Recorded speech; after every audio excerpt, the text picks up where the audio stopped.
Buenas noches y bienvenidos al programa. ¿Cómo están todos ustedes? Me imagino que supremamente bien. Espero que estén ahorrando agüita, agua, líquido vital. Ya hay una cantidad de municipios en una emergencia bastante grande en todo Colombia. En estos días traeremos de nuevo, si es posible, al gerente de empresas públicas, traeremos, si es posible, también al director del IDEAM desde Bogotá. Nos dijo muy amablemente que él volvería aquí a la ciudad a hablar de todos estos temas porque realmente queremos generar conciencia en todos ustedes. Es una responsabilidad de todos nosotros cuidar este líquido vital y aunque llueve mucho en nuestro país, viene un verano hasta marzo ya absolutamente cantado y grave la situación del agua. Don Germán, buenas noches, ya hice mi editorial de hoy. Buenas noches, Nacho. Yo voy a continuar hablando del mismo tema. Cada vez que usted pone el tema, digamos que yo continúo porque hay muchas cosas que hablar de ese tema. 43% dijo Planeación Nacional, aproximadamente las pérdidas de agua en todo el país, el promedio nacional. Simón Gaviria, director de Planeación. 43% significa la que se pierde por fugas, la que se pierde por conexiones ilegales y la que se desperdicia cuando la gente la bota de diferentes maneras, cuando uno se está afeitando y la deja abierta todo el tiempo la llave, cuando la gente lava el carro y deja la manguera abierta. Es más, no se debería lavar con manguera, cuando la gente lava el patio botando agua, en fin. 43% es una cifra muy alta, Nacho. 43%, repito, en promedio, pero había ciudades de Colombia donde llegaban hasta el 80% de pérdidas, una cosa asombrosa. Entonces estamos en pleno fenómeno del Niño. Y con estas pérdidas tan altas, pues vale la pena que mientras solucionen el tema de las conexiones fraudulentas y de las fugas que le corresponden a las empresas municipales de cada ciudad, pues sí, lo que nos corresponde a nosotros es no desperdiciarla para que disminuyamos este promedio nacional. Porque no sabemos si nos va a tocar racionar, como ya está ocurriendo en el Valle del Cauca y en otras regiones del país, y de pronto se nos venga también un racionamiento de energía. Nuestro invitado de la noche de hoy, candidato a la alcaldía de la ciudad de Medellín, el señor Héctor Hoyos, a quien le damos una cordial bienvenida. Bueno, muy buenas noches, muchas gracias por la invitación para aquí departir con todos ustedes y con los televidentes y manifestarles cuáles son las propuestas que tengo yo de ciudad. Oiga, hablando del tema del agua, se dice que en Medellín hay alrededor de 200.000 personas o familias, no sé si son personas o familias, sin servicio de agua. Y uno como que no entiende esa situación sabiendo que tenemos una empresa absolutamente líder, que somos ricos en ese sentido. ¿Qué hacer con esto? Son exactamente 204.000 personas sin agua potable en la ciudad de Medellín, en la zona urbana, ni siquiera en toda la jurisdicción de Medellín, sino solamente en la zona urbana. Tenemos una empresa líder en la prestación de servicios públicos domiciliarios, Empresas Públicas de Medellín. Yo creo que todos los medellinenses que somos los propietarios de las Empresas Públicas de Medellín, una empresa 100% pública, tenemos que preocuparnos más por los medellinenses que por hacer unas inversiones millonarias que están haciendo por fuera del país, en Panamá, Guatemala, El Salvador, Chile, le que estamos prestando agua potable a Chile y nosotros mismos no tenemos agua potable en Medellín. Nadie sabe lo que tiene hasta que lo pierde. ¿Y qué haría usted en ese sentido? No, lo primordial es el priorizar, y yo creo que la prioridad es el líquido vital y es el agua para los medellinenses, para el ser humano, el agua, antes que hacer unas inversiones millonarias en las que no estoy de acuerdo y que no hay prioridades. ¿Pagada, subsidiada? ¿Tiene algún pensamiento en ese sentido? Agua, vea, el agua además es un ordenamiento constitucional. Y tengo conocimiento de eso porque mi padre, que fue constituyente, fue uno de los ponentes de la obligación de que los municipios en sus presupuestos tuvieran que tener como prioridad el agua y el saneamiento básico en todos los municipios del país. Muy bien. Bueno, 204.000 personas sin agua. ¿Por qué razones? Es decir, ¿por qué hay 204.000 personas que no tienen el servicio? ¿Porque están en zonas donde no llegan el acueducto o porque simplemente no pagan o cuál es la razón? No se entiende.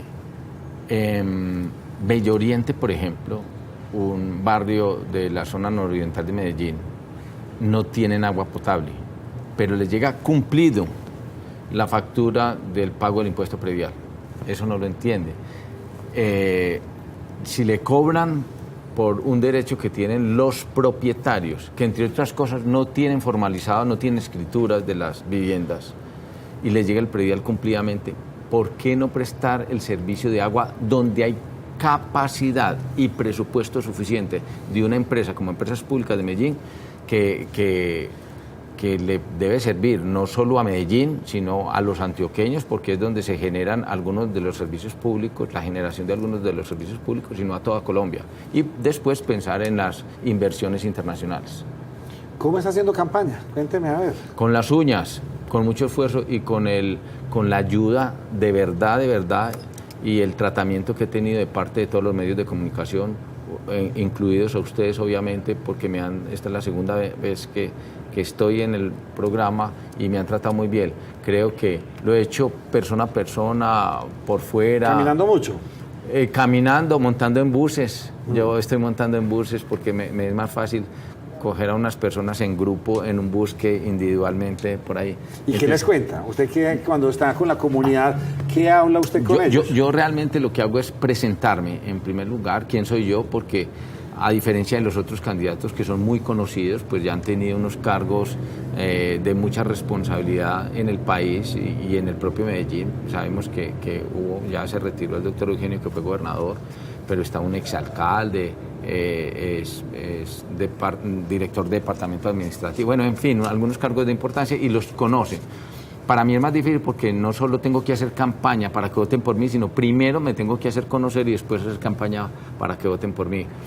Pero, por ejemplo, yo fui un deportista de alto rendimiento, fui ciclista, a los corregimientos estoy yendo en bicicleta con un equipo que nos vamos en bicicleta, tengo un uniforme que hace alusión a mi campaña, voy en los buses, me presento, digo quién soy yo, por qué deben votar por mí, cuál es la diferencia con los otros candidatos que yo considero que tengo y hay que seducir a la gente y mostrarles que hay otras posibilidades y que yo como candidato de izquierda puedo ser una persona que puede gobernar esta ciudad.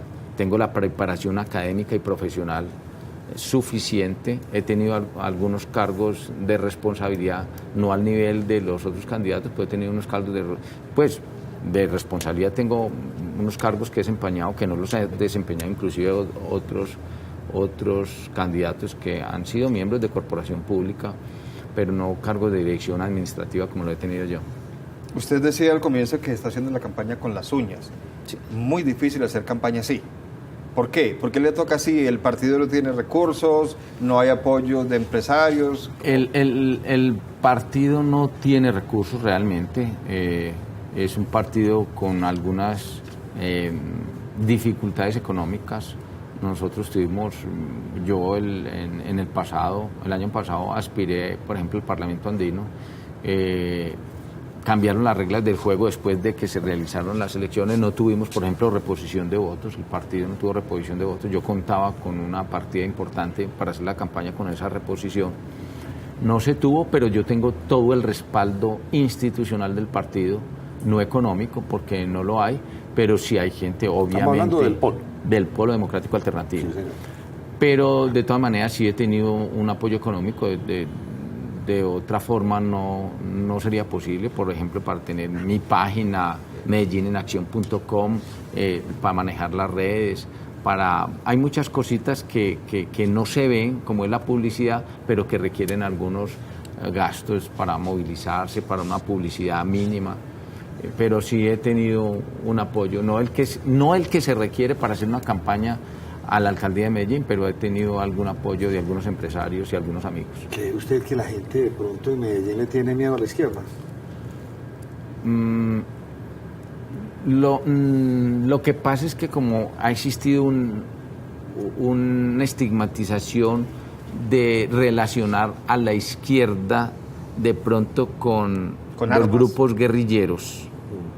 Entonces yo entiendo a alguna gente. Yo alguna vez, hace unos 20, 25 días, estuve en un programa radial en donde quienes preguntaban era el público oyente y me hicieron una pregunta en esos términos, ¿no? Usted es del polo, usted es guerrillero o algo.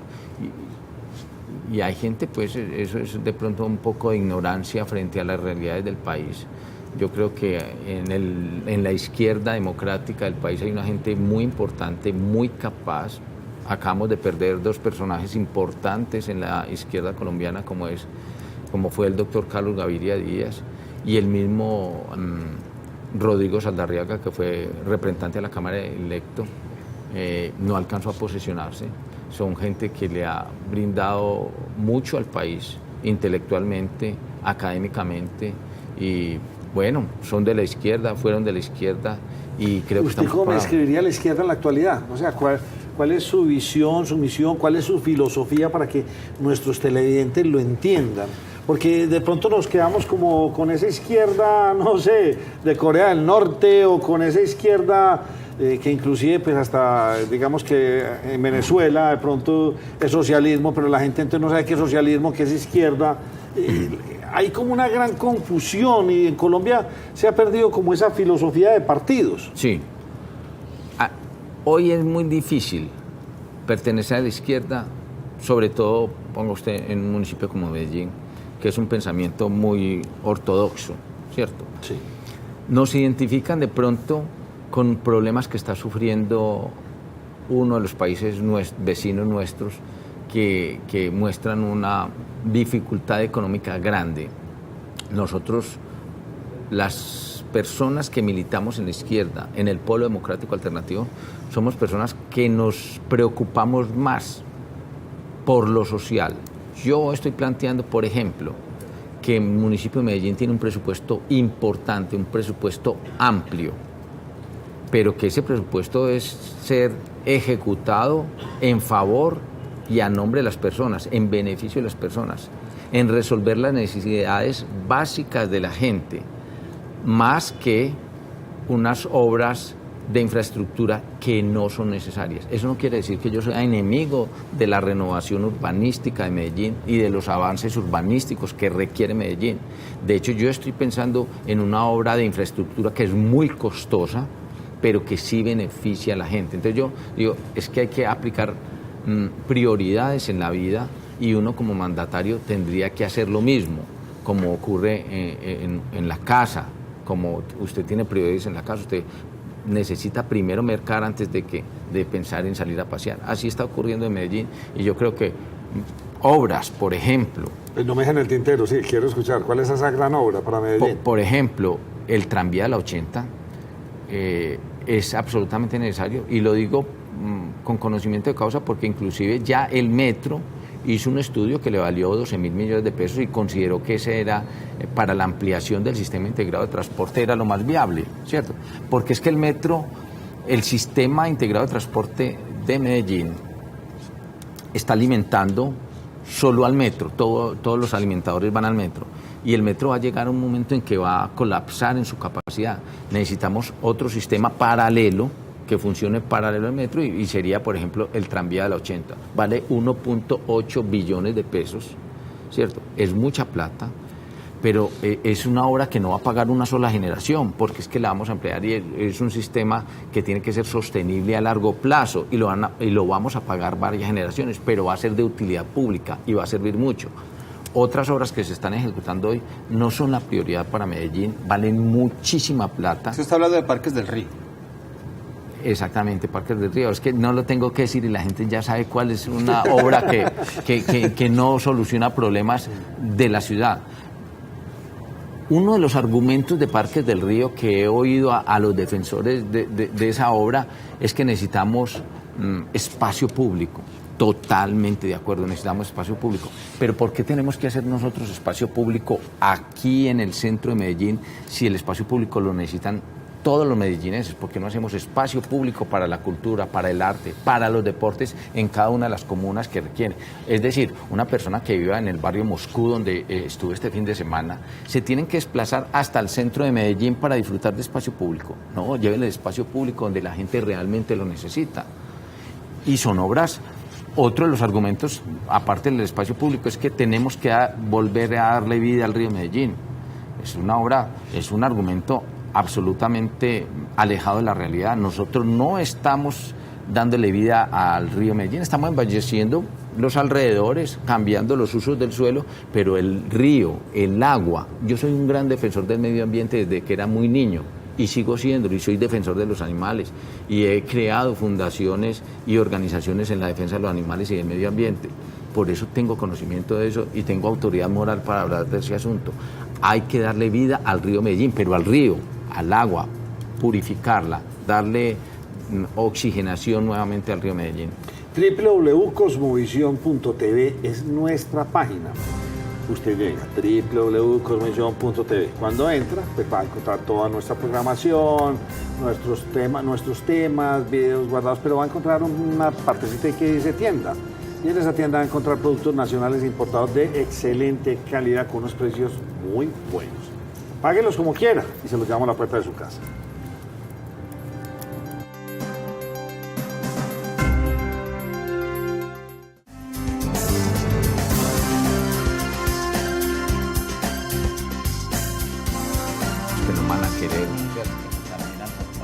Seguimos aquí hablando y nos estaba diciendo, nos dice usted algo muy bonito, sí, es que eso es lo bonito de la democracia, que usted tenía, y hago el resumen aquí muy brevemente, tenía ciertos temores de pronto, porque algunos medios lo pudieran rechazar por ser de izquierda o de pronto comunidades, pero no, usted se ha encontrado un panorama distinto donde usted ha podido manifestar sus ideas y eso le ha gustado.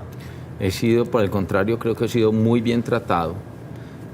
Todos los medios escritos, televisión, radio, inclusive una revista bogotana también estuve presente ahí, me parece que me han tratado sumamente bien los medios y he tenido esa fortuna y han aprendido también y me han escuchado y han visto planteamientos de una izquierda que creo yo que también puede estar en el país. A nosotros nos han dicho en el Polo Democrático que somos un partido de oposición, no somos un partido de oposición, somos un partido en oposición en este gobierno y posiblemente lo que nosotros trataremos de hacer es que nosotros seamos en algún momento gobierno en este país. Muy bien, Germán. Bueno, sigamos hablando de ese tema de la izquierda y del Polo particularmente. Al Polo le cobran, o a los candidatos del Polo les cobran lo que pasó con Samuel Moreno en el escándalo del carrusel de la contratación en Bogotá. Digamos que cada vez que se habla de que la posibilidad de que un candidato del Polo aspire, pues es que, pero ¿cómo vamos a permitir si mire lo que pasó en Bogotá? Y después viene lo de Gustavo Petro, que ahora pues pertenece a progresistas y todo ese cuento. Pero también escucha uno a la gente, doctor Hoyos, quejarse de los políticos de siempre, tradicionales.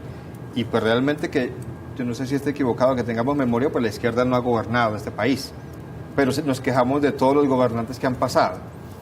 ¿Por qué cree usted que tan duros con la izquierda que nunca ha gobernado, digamos, hablamos de presidencia, tan duros con la izquierda que nunca ha tenido presidencia en Colombia? Pues me parece una manifestación sumamente injusta de los que así piensan, porque es cierto, un militante del Polo Democrático Alternativo se equivocó gravemente en contra de la ciudadanía. Uno, y está en la cárcel. Pero por ese han satanizado, han estigmatizado al Polo Democrático Alternativo. Pero los que se han robado la Guajira, los que se han robado en los territorios nacionales, que no han sido del Polo, sino de los partidos tradicionales o de todos los partidos que hay, no, ahí no son ladrones los partidos políticos, ¿no? Ellos. En el escándalo de Bogotá de que ustedes están hablando, metieron a la cárcel a uno del Polo y cientos de los otros partidos en lo mismo, y no hablan sino del Polo. Eso es muy injusto. ¿Qué se ha encontrado usted caminando por Medellín que de pronto no había visto? Para su plan de gobierno, para su campaña, ¿qué se ha encontrado? Yo he visto, por el contrario, que la gente es muy receptiva, muy receptiva.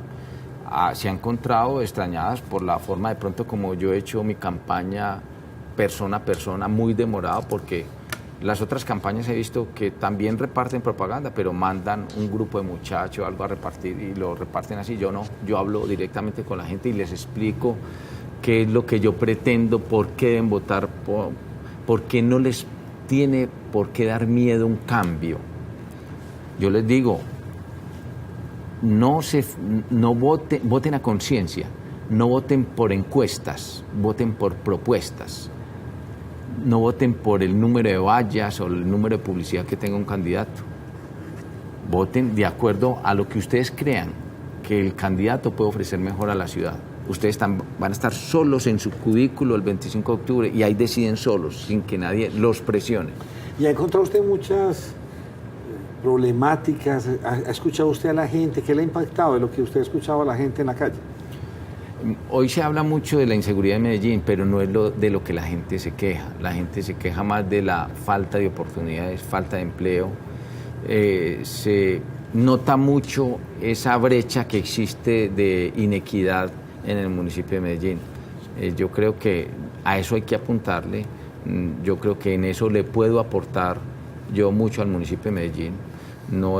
Yo creo que no es necesario las maquinarias ni la experiencia administrativa en cargos similares a esto. Yo creo que una persona educada, preparada y con un buen sentido común, con una sensibilidad social, puede gobernar perfectamente la ciudad de Medellín. ¿Y entonces por qué será que todas las campañas están en torno enfocadas a la seguridad? Usted dice, usted encontró algo muy distinto, oportunidades, sí, pero sí, como sí, que sí. todo se volvió seguridad, seguridad, seguridad. No, definitivamente la seguridad es absolutamente necesaria, pero a diferencia de la mayoría de los candidatos, yo creo que la seguridad no se obtiene solo con pie de fuerza, que es lo que han solicitado los candidatos. No se obtiene con duplicar el número de policías en Medellín. Nosotros manejamos más o menos un estándar internacional del número de policías por habitante. Hace falta muy poco para estar a los estándares internacionales. Pero es que es muy difícil tener una seguridad cuando no hay empleo, cuando no hay oportunidades, cuando hay tanta inequidad. Es muy difícil. Lo principal, creo yo, y es el eje fundamental de mi campaña y lo que sería el eje de mi gobierno, no como un eslogan de gobierno, sino efectivamente como una necesidad, es la educación. Porque la educación es el eje transformador de una sociedad. Una sociedad educada es menos susceptible de ser engañada, es menos susceptible de engrosar las bandas delincuenciales, de caer en la drogadicción. Una persona educada puede sustentar su propia vida, la de su familia, inclusive generar empleos, pero no necesariamente una educación en el conocimiento matemático, español, aprender a leer, a sumar, no. Una educación en cultura, en principio y en valores, eso va a ayudar mucho a esos otros temas de movilidad, de seguridad, es absolutamente necesario. Hoy hay una propuesta del Gobierno Nacional en una jornada única, y yo estaría de acuerdo con una jornada única, siempre y cuando se cumplan unos requisitos para que se dé esa jornada única. Que no haya hacinamiento, porque si automáticamente de 2 jornadas va a pasar a una, va a haber un hacinamiento. Porque no hay colegios no hay suficientes aulas, entonces tiene que haber una infraestructura. Están de 5 horas, van a pasar a 8 horas. Esos niños necesitan una alimentación adecuada para poder aprender, ¿cierto? Y hoy están diciendo que les van a dar más de lo mismo, más español, más, eso no. El problema grande hoy de la educación no es siquiera la cobertura, es la deserción escolar. Y si les vamos a dar más de lo mismo, los vamos a aburrir más, va a haber una mayor deserción, que es una de las causales, el aburrimiento. Muchos de pronto se preguntan, ¿para qué estudiar si no hay oportunidades? Pero es eso adicional. Pero yo lo que digo es, a los muchachos hay que darles oportunidades. Por ejemplo, yo he dicho, hay que dar más arte, más cultura, más deporte, que he sostenido es el antídoto contra la drogadicción, contra el alcoholismo, contra la delincuencia. Además, el desarrollo de vida de las personas. No a todo el mundo le gusta ser ingeniero, ser matemático, ser abogado, ser médico.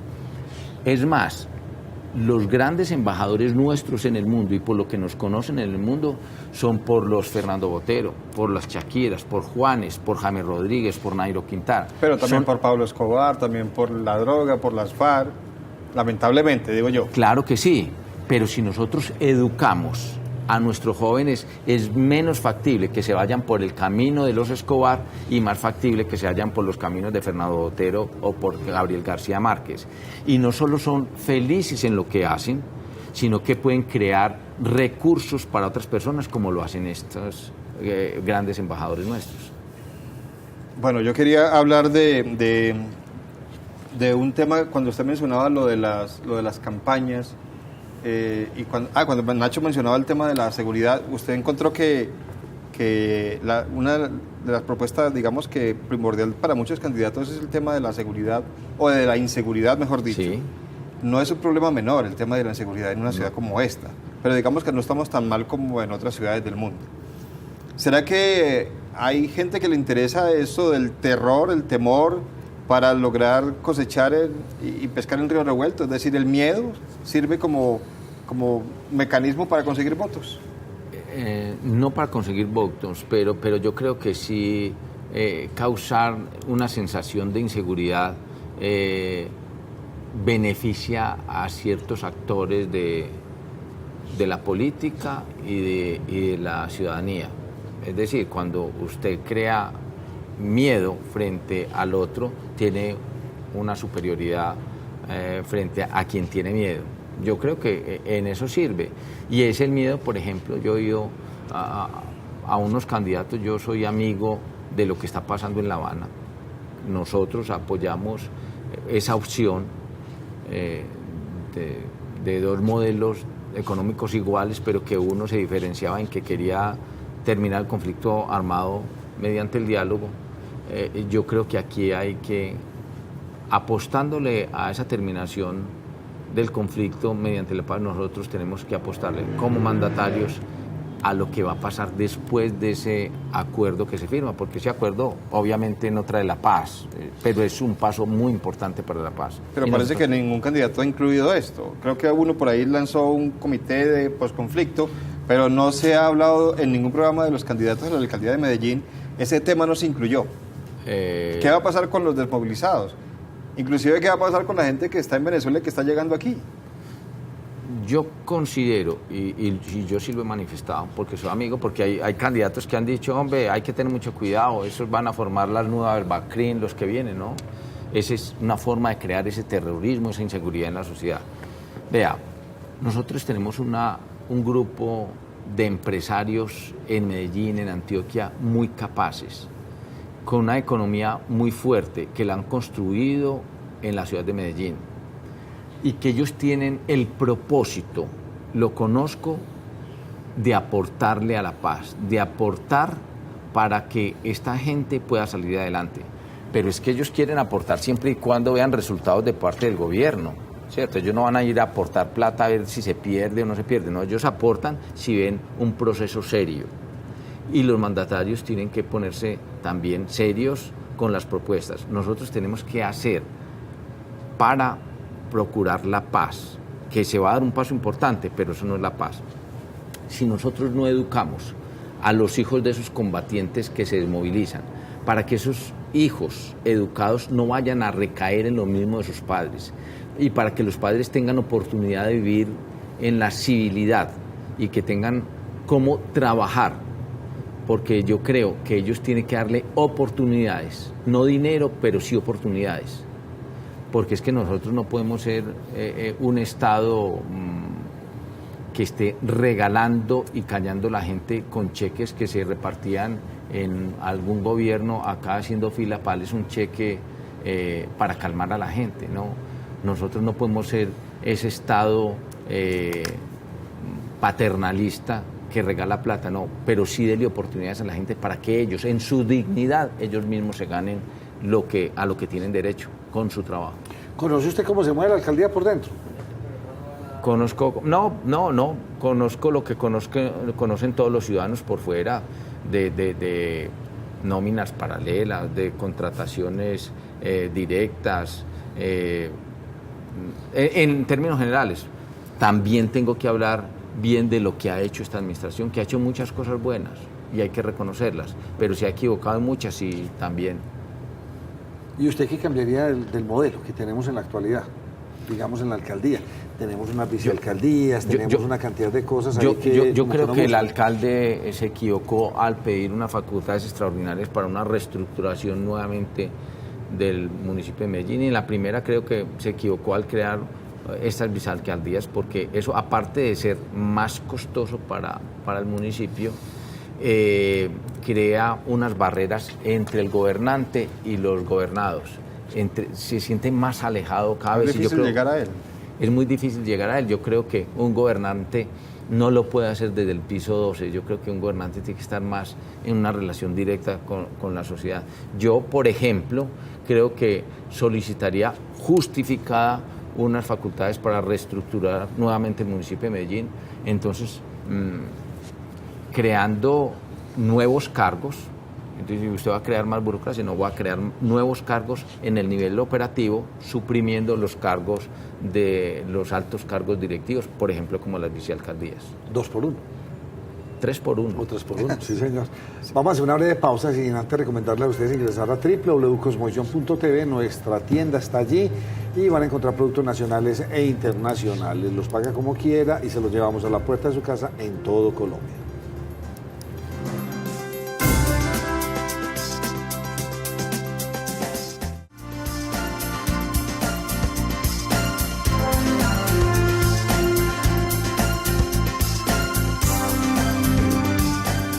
Continuamos en Nos Cogió la Noche con el candidato a la alcaldía de Medellín por el Polo Democrático, el señor Héctor Hoyos.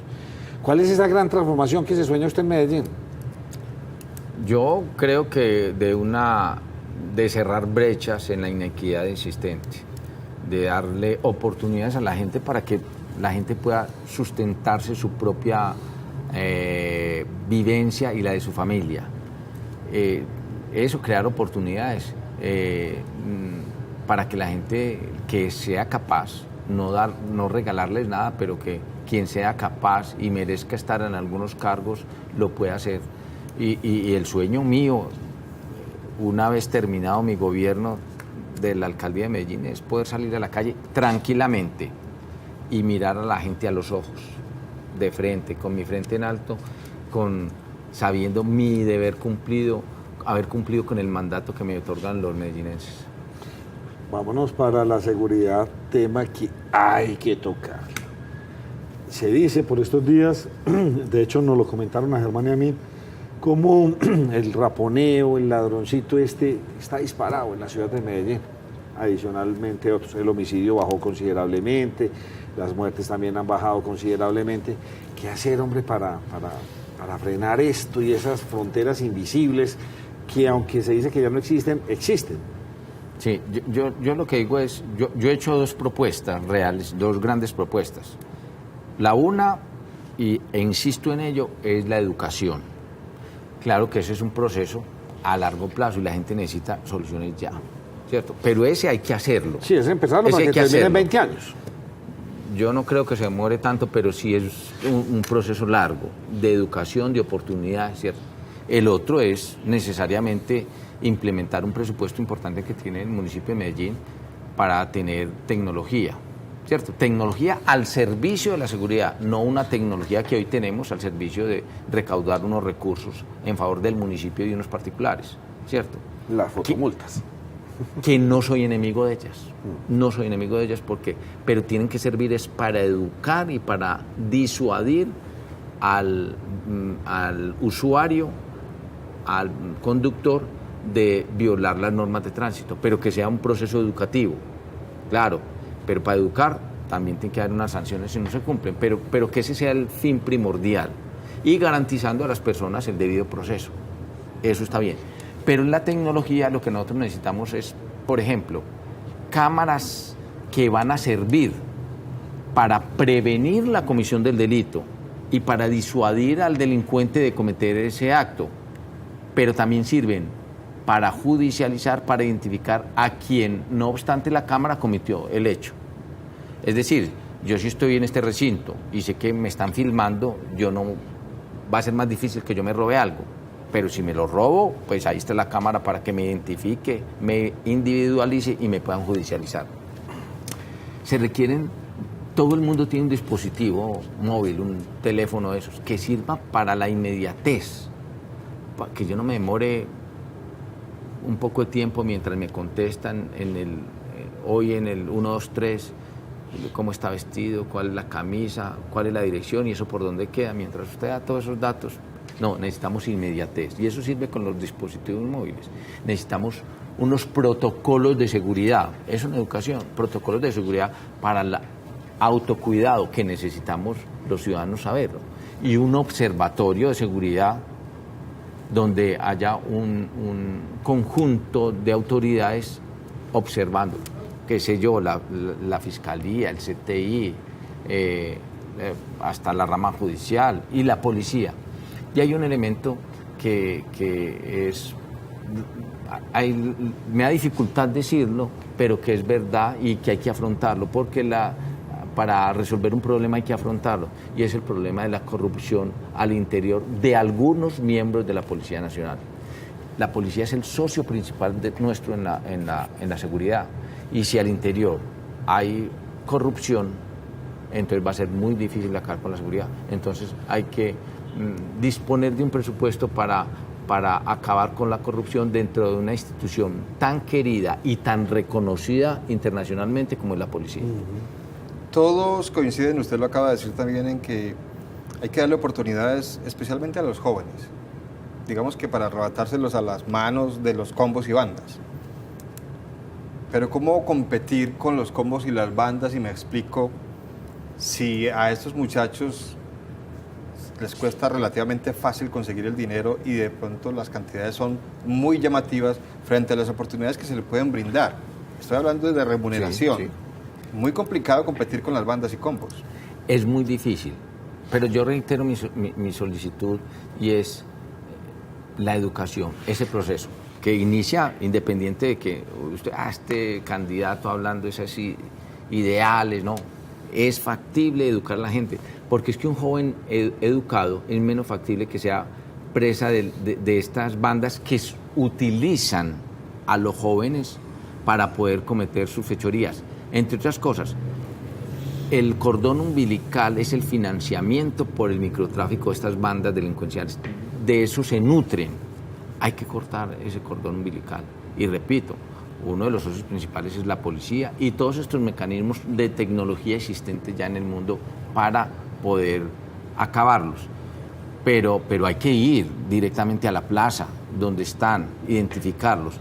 Lo que pasa es que ¿por qué todos los ciudadanos hoy conocemos dónde hay plazas de eso?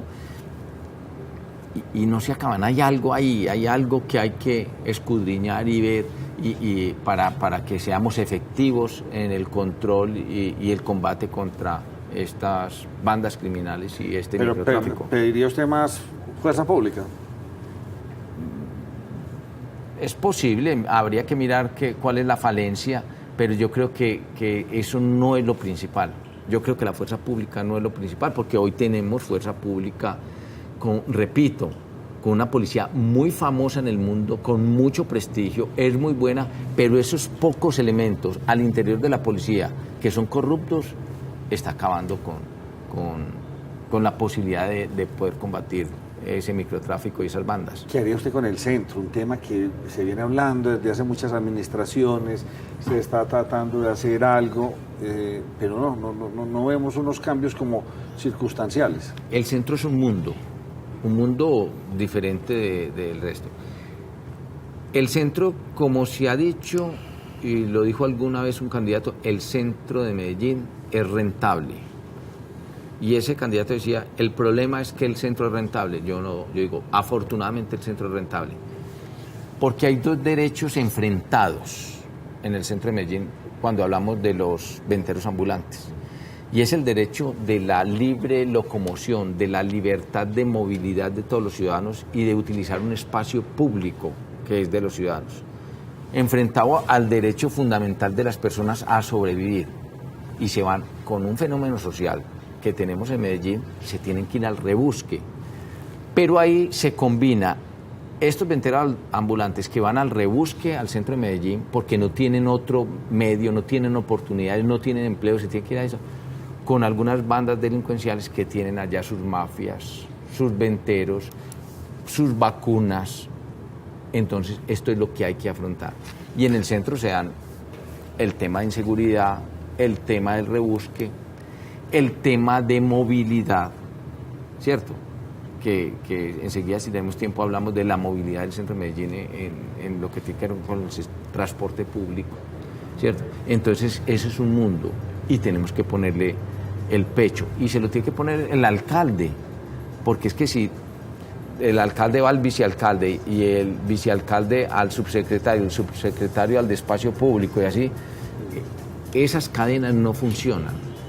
El alcalde tiene que poner el pecho de frente al problema del centro de Medellín. Germán, vámonos a descansar. ¿Qué le parece la idea? Muy buena idea irse a descansar a esta Ay, hora. pero en un colchón, como decimos, porque un buen día comienza con una muy buena noche. ¿Y usted cómo durmió anoche? Comodísimo. Colchones comodísimos para dormir profundamente. Vamos a hablar de movilidad después de esta pausa.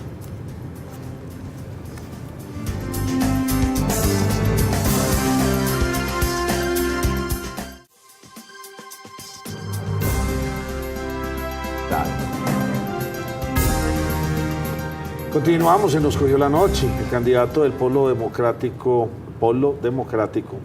el señor Héctor Hoyos. Meneses. Héctor Hoyos Meneses. Estaba pensando ahí en otro polo. Le doy esta oportunidad, sí, hábleme de esa movilidad del centro que es, por Dios, entran 1 millón de buses, esto es la locura, la contaminación, el calor, y sigue siendo un eje importantísimo de la ciudad. O sea, todas las comunas bajan al centro a comprar, a hacer vueltecitas, en fin, cantidades de cosas. Sí. La movilidad es un problema no de Medellín, no únicamente de Medellín. La movilidad es un problema regional y como problema regional hay que asumirlo. Nosotros tenemos que hacer acuerdos. El alcalde de Medellín tiene que hacer acuerdos con los alcaldes del Valle de Aburrá. Nada se gana el alcalde de Medellín con solucionar el problema del centro con su transporte público si siguen ingresando vehículos de transporte público de los otros municipios. Hay que hacer unos acuerdos. El transporte no tiene que entrar al centro de Medellín. El transporte puede ir a las estaciones del metro o a las estaciones de Metrocable, etcétera, etcétera. Nosotros tenemos que ampliar la cobertura del sistema integrado de transporte y tiene que ser un verdadero sistema integrado de transporte. Hay que hacer acuerdos con los transportadores, con los empresarios del transporte que le han servido tanto a la ciudad, pero que hoy es necesario que el sistema sea integrado para que realmente sirva. Y un transporte integrado con accesibilidad, que sea sin barreras, que aquellas personas que tengan algún tipo de discapacidad puedan ingresar por sus propios medios, autónomamente, por ascensores o que tenga una discapacidad visual, es decir, que no requieran, como es hoy, que un agente de policía lo ayude, no, tiene que haber mecanismos que existen en el mundo para que ellos lo utilicen. Tiene que ampliarse la cobertura de un transporte integrado que nosotros tenemos limpio, permanente y que beneficie a toda la comunidad. Cuando hablo de toda la comunidad es que nosotros estamos con un transporte que primero beneficia a las clases menos favorecidas, es cierto, y primero a las comunas nororiental, noroccidental, hay que solucionar eso. Pero, por ejemplo, la comuna de 14, la comuna del Poblado, requiere un buen sistema público, eficiente, para que nosotros le podamos, para que las personas, no haya que decirle, sino que ellos prefieran utilizar el sistema público y no utilizar el sistema o su transporte particular, que ayuda a la descontaminación, a la desmovilización de una vez. Y hay un programa hoy en Medellín excelente de esta administración, que es el programa de la utilización de la bicicleta como vehículo de transporte, que ayuda a la descontaminación, a la movilidad, inclusive a la salud física y mental de quien lo utiliza. Pero por nuestra cultura hay que crearles barreras para que los automotores no la invadan. Bueno, se propone siempre también, usted también está de acuerdo con eso, de desestimular el uso del vehículo. La bicicleta es una de estas ofertas, digamos, pero también se menciona ofrecer un servicio público de transporte eficiente. y eficiente significa muchas cosas, pero vemos que al final eso no se logra y es costoso porque a la gente le toca tomar 2 y 3 buses y lo que alguna vez en este programa decíamos, Nacho, la gente que vive en esas zonas altas se demora, tiene que salir a las 5 de la mañana para llegar a las 8 al trabajo. Eficiente cómo, si aquí de pronto no hay cómo ampliar más vías, porque si se amplían más carros y el servicio, por más que se intente, seguirá siendo mal servicio de transporte. Yo no lo creo así. Yo creo que el sistema puede ser eficiente, pero lo que yo digo, tienen que haber acuerdos para que el sistema que hoy opera de transporte público, de buses o colectivos, se integre al sistema.